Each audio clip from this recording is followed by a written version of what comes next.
Let's Make It is brought to you by Ting, the new way everyone is getting their cell service. No overage penalties, great rates, keep what you do not use, no contracts, and someone will actually pick up the phone when you need support. Use our link and get $25 off your first month's service or your new phone. Just go to tech-zen.tv/ting to save $25. Hello, and it is time for another episode of Let's Make It. It is Monday night at 9 p.m. where you can come and join us live and chat in the chat room. If you're not in there, you should make sure you come at 9 p.m. Eastern Time and chat with us on Monday nights. Speaking of 9 p.m. on Eastern Time, we started asking last week, what's the best time for you to come watch live? Maybe we're not doing it the best time for you. And I've got a couple responses back, but not as many as I would like. So go ahead and send an email to letsmakeit@tech-zen.tv and let us know what is the best time for you to come and join us live. It's always okay, definitely, to download from either YouTube or from iTunes or wherever you get your podcast to get our show. But we'd love to have you in here. And if we could make some adjustments and you come join us, we definitely would appreciate that. But it is Monday night, and it's just 9 p.m. And we are going to do episode number 32 of Let's Make It. Now, I am kind of Bob-less tonight. I'm not sure if me getting back from vacation, officially today was my first day back. I haven't really had a chance to talk with Bob. I thought he was going to be here with me tonight, but maybe he had some other kind of conflict. So I'll make sure I get with him a little later tonight and make sure everything's okay on his side. But he has not called in yet. And if he calls in during the show, we'll definitely get him connected. But right now, he is not online, so I can't connect him up. But we still have a nice full show tonight. We are going to start using one of the new shields. In fact, today I got in the mail 3 more shields, and I still got more coming that we're going to start selling. But I took one of them that I showed you a week or two ago, and we're going to use it tonight in tonight's show, and it will give you all details. Now, if you hear that little noise back there, that's actually the Skype machine in the background. Let me go ahead and kind of mute that, not mute it, but bring it down so it's not bothering everybody, just in case Bob joins in. All right, so the other thing I want to mention is, I mentioned this last week just to make sure, we have now set up a Google Plus community. If you go to tech-zen.tv and click on the community link at the very top, it'll take you to the community where you can communicate and chat with other people that are watching any of our shows. Let's Make It just being one of them. But if you have an Arduino question, maybe you can get some other people's perspective or other suggestions. Bob and I are, well, I'm definitely out there looking at it. It's very empty at the moment, but we're trying to get that built up. And I think Bob's been out there too. I haven't asked him recently. When I send him an email tonight, I'll make sure that he's out there checking it out. So just another way of communicating in more of a community, because what's happening right now is we get questions and we answer them, but we're answering them to one person, where if they could be asked and help other people, we'd much rather be able to help out other people with answers to the questions. Okay, so let's see. One last thing before we get started, we Alexa TV. I mentioned last week, you'll see at the beginning of this week for sure, the Alexa.tv intro, and that doesn't mean anything is changing with TechZen. It's just another network. It's a sister network, basically, to TechZen. It's just going to do things that are non-technical as well as technical. So our TechZen shows will be there as well as other non-technical shows. But we started that definitely started this week. I thought it was going to be last week for Let's Make It, but it's this week. I saw it earlier. All right, and I am officially back from vacation, so things will start to turn back into normal times for us. And I have no plans for any other vacations this year. Well, no plans yet. That may change. But what I want to show you, I have a thing here, and I'm going to show you this, and I'm going to leave it on the screen while I talk a little bit about it. So this is kind of a what is it type question. Can you guess what this is? And when I got this, it was not what I expected. I will say that for sure. You can see that they are paper wrapped capacitors. That big yellow one is a 22 microfarad. I don't know how many watts it is. It's not that much though. The ones, basically what I'm doing is I'm going to replace these old paper wrap capacitors with newer metal capacitors, which are much, much smaller. So I am actually doing this for my wife's uncle. Well, I guess an uncle-in-law to me. But have you guessed what this is yet? You're probably not going to be able to guess it. Actually, if I showed you a watch, you probably still wouldn't guess it unless you collect what this belongs into. So this actually came out of a 1940s jukebox. I believe it's a Wurlitzer jukebox, if I remember correctly. And my uncle-in-law, or my wife's uncle, however you want to put it, collects jukeboxes. And when you get these old jukeboxes, you typically need to change the capacitors because the paper wrap ones don't last very long. Definitely not the 73 years since it's been made. So he basically bought a kit of capacitors. So I'm going to take out these old ones and put in the new ones. Well, when he asked me to do it, I originally thought I was going to get some kind of PC board, which makes it very easy to change out capacitors. But these are all parts soldered together. I have never quite seen anything like this before. But I thought it was interesting enough that I would bring it on the show and show you. Now, this thing is probably 20 to 24 inches long. You're seeing it, let's see, where you're seeing it. You're probably seeing 7 inches of it, maybe 8 inches of it. You're about one, probably closer to a foot of it. So it's almost twice as big as what you're seeing there. But all of the capacitors and everything are in that one area for the most part. Actually, if I slide it down this way a little bit, you can see down at the bottom, there's a few more resistors and things kind of crowded together. But it does take tubes. Tubes go on the other side. This is the underside of the amplifier. So something I'd never seen before. I was not expecting. I expected old capacitors, but I really expected this to be on a PC board. I wasn't expecting parts to be soldered to parts to make a run. So this is going to be a bit of a challenge, although I think it's going to be a very fun challenge. But I just got to take my time and make sure that I do one at a time and complete all the connections as they were before. So it'd be a lot of testing, going back and forth, making sure everything is working. Like I said, this was out of a 1940s jukebox. I think the mechanism he sent off already, he had some problem with the mechanism in the jukebox, and he sent that off to get repaired. And I think this still works. It just doesn't sound real good.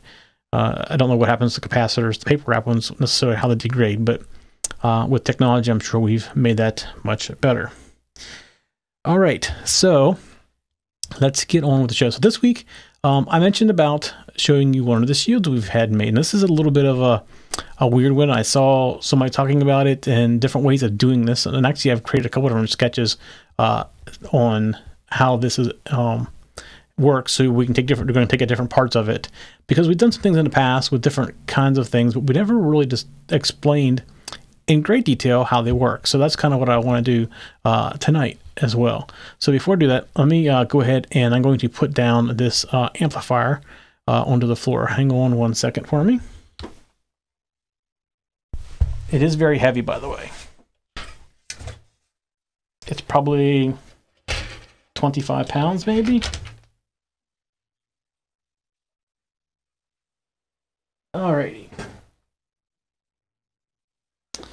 That's down there now. So let's go ahead and let's show you what we're going to be working with here. Let me get this over here where the camera is at and go back to the camera. So it doesn't look like much, does it? What this is very few parts really. And I'm going to show you the schematic. It's very easily to do on a breadboard. We do have shields you can buy, and we can get all the parts from us now as well. Although the store's having some issues, but we're still almost there. We're in fact, I took pictures of things tonight. I'm still taking pictures for the website now, so we're that close to that. We're actually putting pictures up now and of all the different pieces and stuff.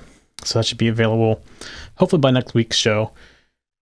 But what this is essentially a biofeedback sensor, and we're going to use it to be a lie detector. So that's how we're going to use it. I'm going to walk through some different parts to it.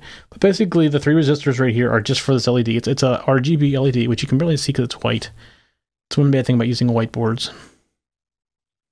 And then there is a speaker jack here, which I put jumpers on. But we have the buzzers that go into those holes. 2 sensors, which are right there, 1 for each finger, and then an adjustment knob. And then this resistor basically just pulls this to ground. Is it ground or 5 volts? I can't remember now. It pulls it to 5 volts, basically, so it has something consistent on it. But we'll walk through the schematic, and I'm going to show you different sketches we're going to do with this to show some different features of it. But first, let's go look at the schematic. Let me get that up here. All right, let's go over to the computer. And I will zoom out slightly and get rid of this side. This is in fritzing, which we've showed you before. It's a very simple schematic. Basically, you have the Arduino, you have your RGB LED, you have your buzzer right here, and here's the potentiometer, and then here is that resistor, and then these are the two pins where you put your fingers. So what happens is the pot, and I'm going to walk through this and show you this, the pot adjusts basically the value. So what you do is you take your friend you want to put on a lie detector, and you put their fingers on it, and you adjust the pot until it turns green. And then you start questioning them. Put the bright lights on them, whatever you're going to do. And it'll either turn, if it turns blue or red, you need to have caution. Technically, red is the way it's supposed to go, but after reading some other people's things, your resistance in your body changes. It can go either direction, but typically it goes down when you're lying. And I don't know if it's perspiration that does it or what it is that does it. I never saw a really good description of it. But if this value changes very far, you change the color of the LED, and you can activate a buzzer. I don't have a buzzer in mine because I didn't want to sit here and be buzzing through the microphone and annoying her, but that's why I just put pins on it. But our kit does have a buzzer on it. And I think there's actually enough pins that come with it. You can put the pins in there for place of the buzzer if you want, because we generally send a 36-pin strip, and you only need 32 for the Arduino, and there's four pins in use. So you would have enough pins to put that. If you didn't want to use the buzzer directly, you could just stick those headers in there. So that is very, very easy, our very quick overview of the schematic. So let's go, and I'm going to run a couple of programs that I want to show you here as well. Let me go get that all set up for you. And let's see. Arduino. All right, the first thing I'm going to do is I'm going to show you the RGB LED. We've never really talked about the RGB LED, and I mean, it is what it is. It's a red, green, and blue LED, but it allows you to control each color individually. It basically has 4 pins on it. Now, you've seen us use this before, but we've never really explained what it was, and I don't like, after I thought about it, I didn't want to assume you knew what the RGB LED did. So I'm going to very quickly walk through some code. I'm actually going to make some changes to it to show you a couple different things as well. So let me go ahead and plug in the Arduino, get the cable here.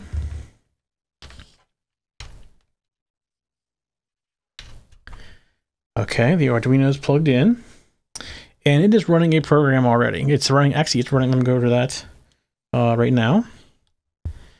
You'll see the LED is changing colors. Now, can you see it changing colors on the screen? Well, slightly. You see it's blinking. It's changing colors. I probably should have made that a little bit brighter, maybe. The LED a little bit brighter. Can you tell from the side? No. Add examples. All right. What you can't tell is it's changing colors. It's going through every color that it can do, and it's going to take it a couple of minutes to go through all the different colors. It's very blue at the moment, but there's some red in it, and there's some green in it, and it's cycling through all the different possible colors. So let me do this. Let me just go to the program, and let me show you what it's doing. So this is the color rotator.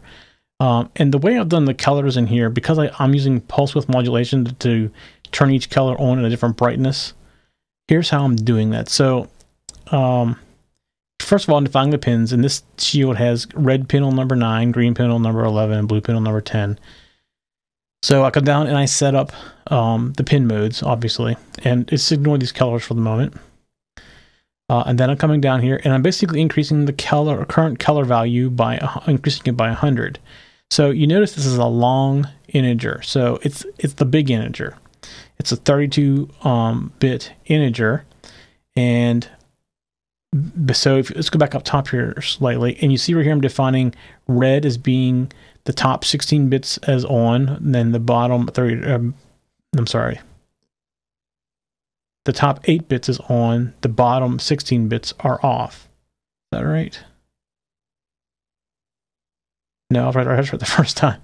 Anyways, the top part is FF0000 is red, and this is just like RGB. If you're doing any color space, this is what the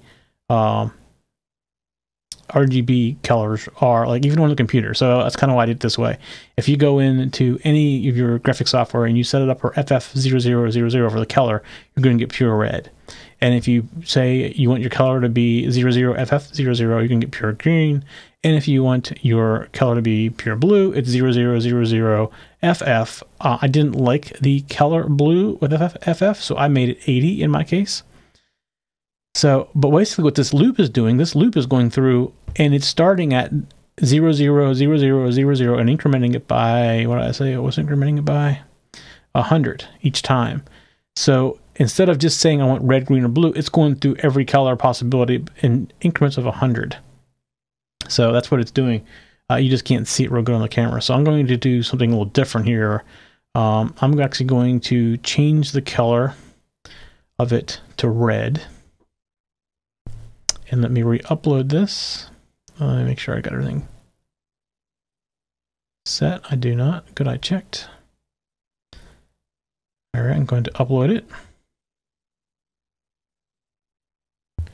And you can really see it looks pink to you, but it looks red to me. So it just happens to be the white board.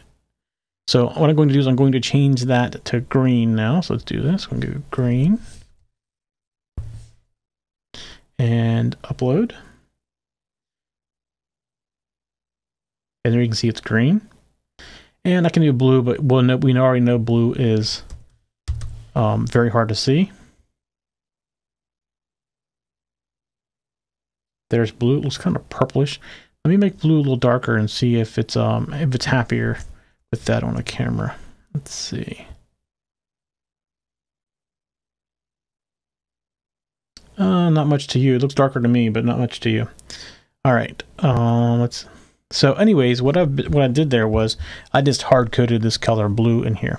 So there's one thing I haven't talked about yet, and that is this set color function. So what you could do if you didn't want to adjust the color of each color, like the value of each color, you could just say that red pin is on, its output is true, or it's green as output is true, or blue as output is true. The way I've done this, though, you can color mix any color in the spectrum by using any of the RGB values. So here's how we do that. Set color basically says that red is equal to the first 16 bits, or the first 8 bits, and that means it's a 24-bit color. Sorry, I told you 32 before. It's 24. That's why I couldn't end up in my head. Anyway, so basically to get around that is you just shift the RGB value to the right 16 times, which that puts the top 8 bits as the bottom 8 bits. So we never talked about shifting before. So basically, if I shift this value over 16, anything that is 15 or below, it gets pushed out. It's basically gone. So the top 16 bits are now the bottom 16 bits. I'm sorry, the top 8 bits are now the bottom 8 bits. So we're talking about an integer. So we're talking about 8 bits. All right, so in green, I want to shift it right one time because it goes red, green, blue. So red's the high 8, green is the middle 8. So I shift it to the right 8 times. Now I have to do this ampersand, so I'm basically doing an AND operation, and this says I only want to take the bottom 8 bits, because if I didn't, I would get the red. It would be in the same position of where green was. So this is how I keep it. Only the bottom side. And then I can say I can do the same AND condition where with RGB saying I want to ignore anything above the bottom 8 bits. So I'm only going to get back the 8 bits. So blue is the rightmost 8 bits. So I can just say I want the rightmost 8 bits. So that sets these variables, and then I come down here and I set the variables to the pins, and that just changes the color. So I can basically pick any color in the color spectrum that you can make with red, green, or blue. Is basically what ends up happening. Doing it this way, instead of doing a full blue, full red, or full green, or any combination of those full colors, I can make any color in that spectrum. So the reason I wanted to show this to you is that this is a function that I'm doing in the actual routine that does the lie detector. So and I'm going to go through another thing here. It shows how we read the lie detector and basically the biofeedback. So let's do this. Let me get back to the other program. So that's Keller. And we're going to do feedback.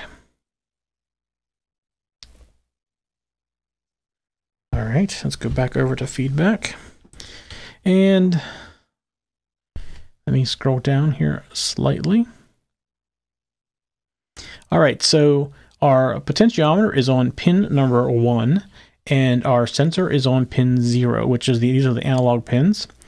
And then we have this band, and what band is like an adjustment. So what I had to do is I had to play with it slightly with the potentiometer. I kind of put it in the middle, and then I figured out what value I was generating, and I'm going to show you this as it runs, versus what value the potentiometer was in the middle, and then I adjusted the band to be equal so I could go both down and up for different people, so it was adjusting. But I'm going to walk through how to adjust it for each person as well.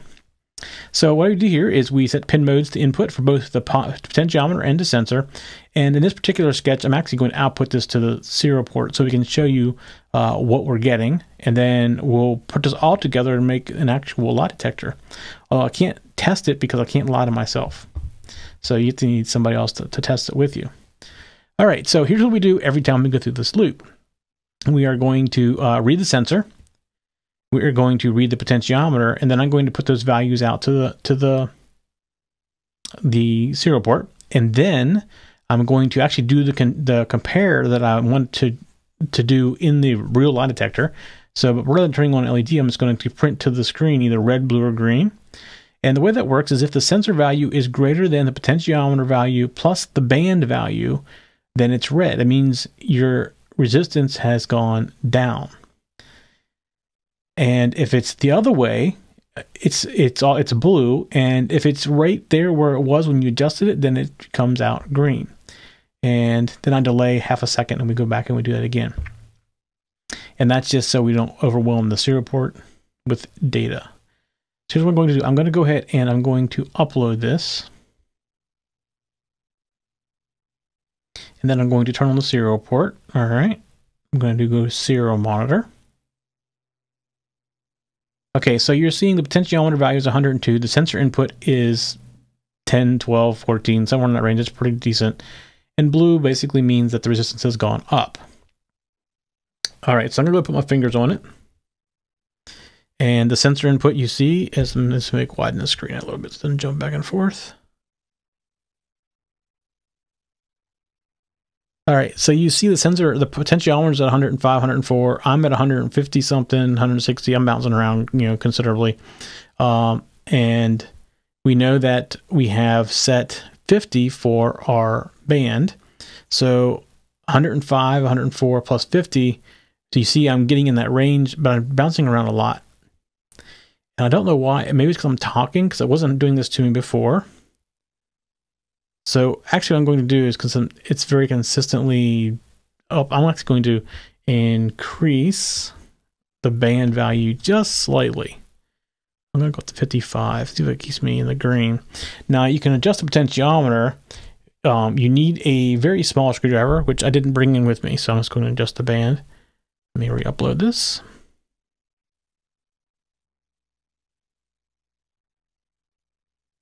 And let's watch this again. So my fingers are still on it. All right, so now I'm green. So by theory, well, so if I take my fingers off, see it's blue. So blue means if it goes out of value at all, if it goes down like the 130, it's going to turn to blue. So that generally means something is wrong. And what I was reading, you can go both directions when you're lying. So okay, so there we are. We're green. My fingers are on it. Now I can't lie and make it go off because I'm not really under stress. So, but it does turn red. It says red if I am lying, supposedly. I don't have anybody to test this, obviously. So basically what you're doing is you're getting biofeedback here. So the sensor input is the biofeedback, and the potentiometer is your adjustment. So you read the potentiometer to make adjustments for that particular person. And in my case, the potentiometer I'm using is a really small one that requires a small screwdriver, which I didn't bring into the room with me.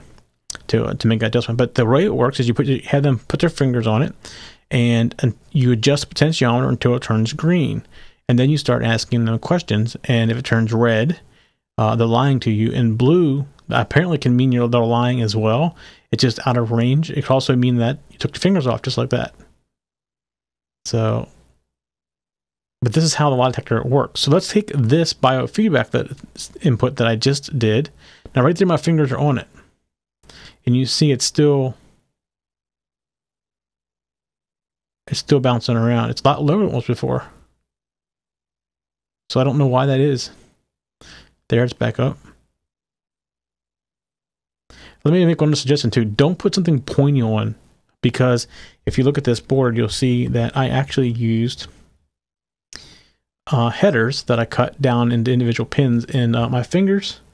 I don't know if you can see them, but they have dents in them because of it hurts. It hurts when I put my fingers on it like that. So very, very, very pointy. So if you can think of something that's not quite as pointy and would work, I would recommend that, because it does hurt. All right, so let's do this. I'm going to go over and I'm actually going to load the code for the actual lie detector. And here we go. Oops. All right, I'm going to load the code. It's loading. I'm not done uploading. Okay, so let's go over to that now. And you see it's bluish right now. I'm going to turn this sideways and get my fingers on it a little easier. It's bluish, pinkish kind of color. I don't know what that color really would be.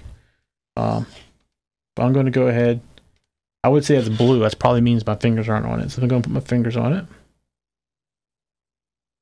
All right. That's definitely blue.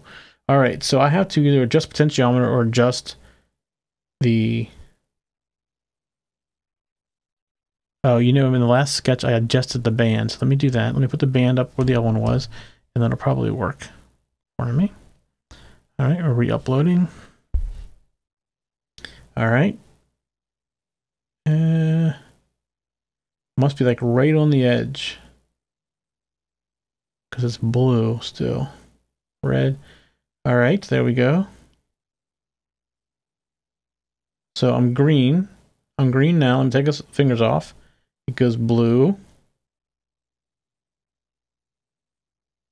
There's green again. It takes a little while. And I can't make it go red. Now you can't always see this on screen because I got the white background. I'll have to remember that next time, not to use white PC boards when I order these. See, it's blue right now, so it shouldn't be blue. There it is, it's green. It's like, it depends on where I put my fingers. And the harder I push, the better it seems like it picks up. But let me just say, you can see little dents in my fingers. It definitely hurts. So let's go walk through the sketch real quick. All right, here's the lie detector feedback. So this basically takes what we did in the other two and brings it into one. So here we go, red pin 9, green pin 10, blue pin 11. Actually, this is backwards. That's maybe why it's acting kind of funny for me. Let me fix this and see what it does.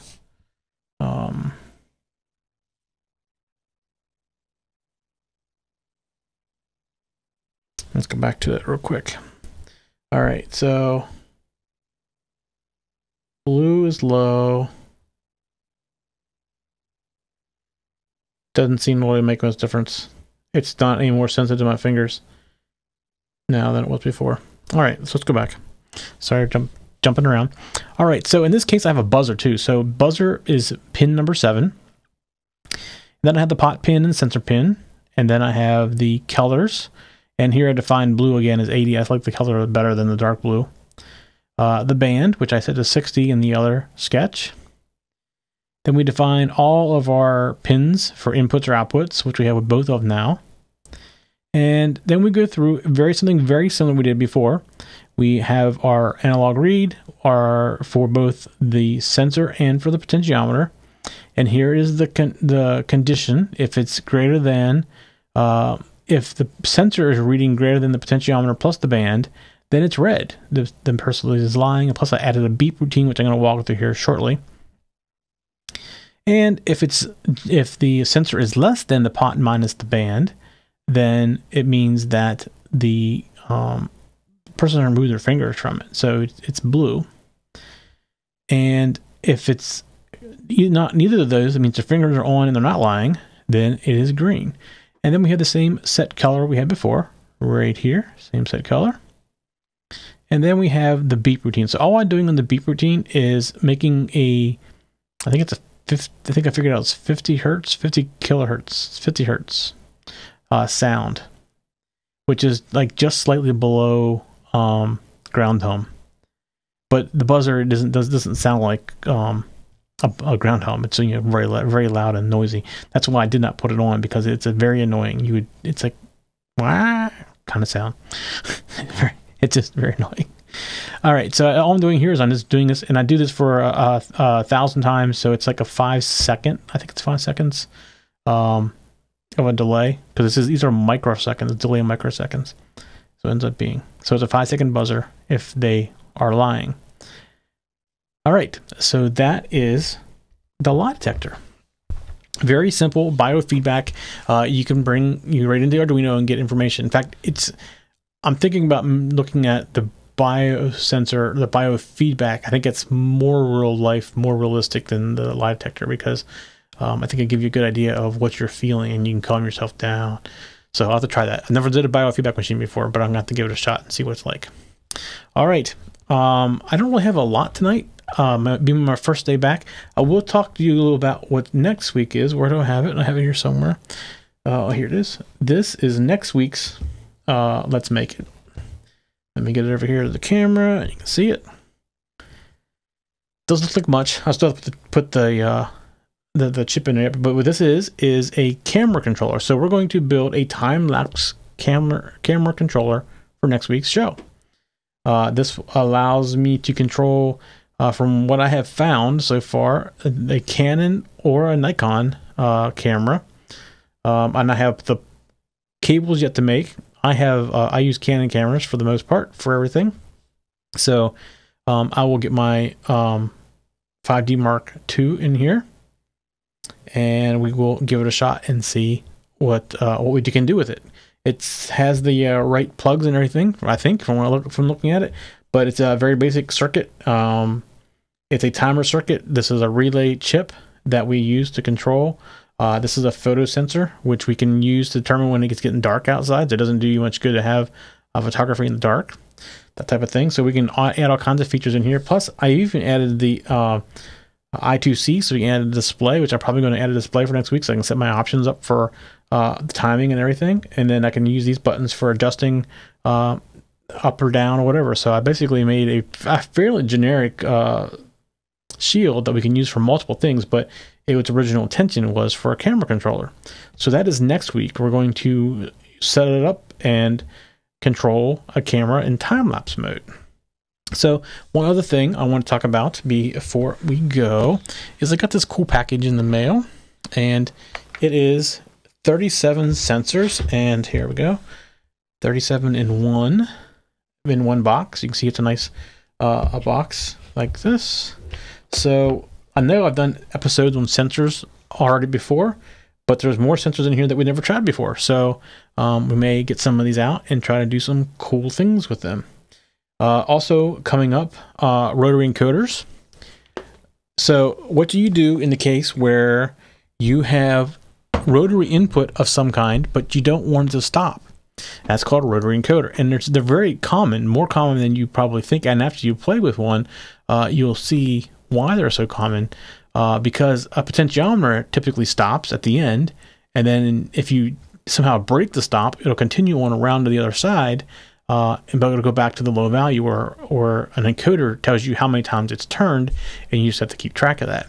And I actually have a project where I'm using an encoder. I'm actually using a lighted encoder even, and I'm trying to build an encoder ring so you can tell where the value is and everything. But I've done a lot with them here recently, and they're very cool. And with the ones that I'm going to demonstrate, actually most of them I think that I have do this. If you push along, it's like an enter button. So we can make all kinds of neat things with rotary encoders. So that's a show coming up as well in the near future. I'm actually writing some libraries around rotary encoders now, and I'll be able to give those libraries out. And I got a lot of questions about last week about other I2C things. So, last week we did expanders, we did IO expanders, and you can use I2C to, in that particular case, it was 8 chips by 16. So that's 112 additional IO ports on an Arduino just by using 2 pins on the Arduino I2C. But there's a ton of other things that use I2C. In fact, I'm using 2 different LED drivers that are I2C. One of them I'm using for the rotary encoder where I don't really want to dim. But I found another one that actually allows me to take like an RGB like we showed you tonight, where you can do color changes and do pulse width modulation through the I2C chip, and it's an LED driver as well. It just doesn't have the other one's a lot cheaper for the rotary encoder thing that I'm making, and it doesn't have any of the PWM, but it's like $2 less a chip. So we're going to play with different things like that. There's also a bunch of other things out there that are I2C, and I'm researching a lot of those. So we're going to start talking more about that, and we'll get into SPI too. And eventually I want to do something with like CAN bus or some other type of protocol that will allow Arduino to communicate with Arduino over a little bit larger distance than like an I2C or SPI. And that's coming up as well. And we got a bunch of our shields. We're going to build an oscilloscope. We're going to build an alarm system, a 4-zone alarm system. All that stuff's coming up. And I got a bunch more shields today that I need to assemble and test to make sure they all work before we actually do a show around them, obviously. And that's all coming up in the near future. And we have some other ideas too that Bob and I have been talking about 2 weeks ago on our last show. After the show, we sat down and talked about another project we were talking about doing. And don't want to say we're going to do it yet because it hasn't officially started. I also mentioned the store is coming. It is very close. We have parts in there now. I sent the pictures for everything. So I started taking pictures tonight. And I'm going to continue probably through the weekend, continue to take pictures and try to get all the stuff up there.